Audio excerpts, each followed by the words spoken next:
Next question, if I dash you I would apologize. ఒకవేళ నేను మీరై ఉంటే నేను క్షమాపణ అడిగేదాన్ని అని చెప్పాలనుకుంటున్నాను. నేను మీరు అవ్వడానికి లేదంటే మీరు నేను అవ్వడానికి ఏమైనా పాసిబిలిటీ ఉంటుందా? ఉండదు.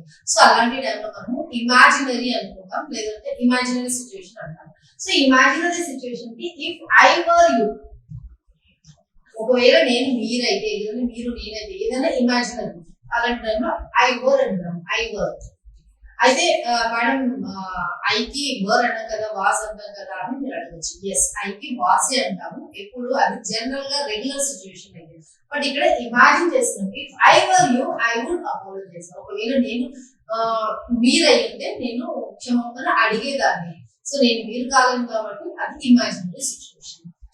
ఇది right option. Convert into passive voice. Passive voice కి కన్వర్ట్ చేయమంటున్నాను, చూడండి. They completed the project. They completed అనేది ఇది V2 లో ఉంది. V2 అంటే ఏంటి? సింపుల్ ప్రెజెంట్ లో ఉంది, యాక్టివ్ వాయిస్ లో ఉంది. సింపుల్ ప్రెజెంట్ లో యాక్టివ్ వాయిస్ లో ఉంది. దీన్ని పాసివ్ కి ఎలా తీసుకెళ్ళాలి మనము? was or were depending upon the subject, తర్వాత V3 రావాలి. బట్ ఇక్కడ మనకి ఆప్షన్స్ ఉన్నాయి. ఇది ఏది రైట్ ఆప్షన్ అన్నది మీరు నాకు కమెంట్ బాక్స్ లో చెప్పండి, చూద్దాం ఎంత మంది కరెక్ట్ ఆన్సర్ చెప్తారు. Thank you, have a nice day.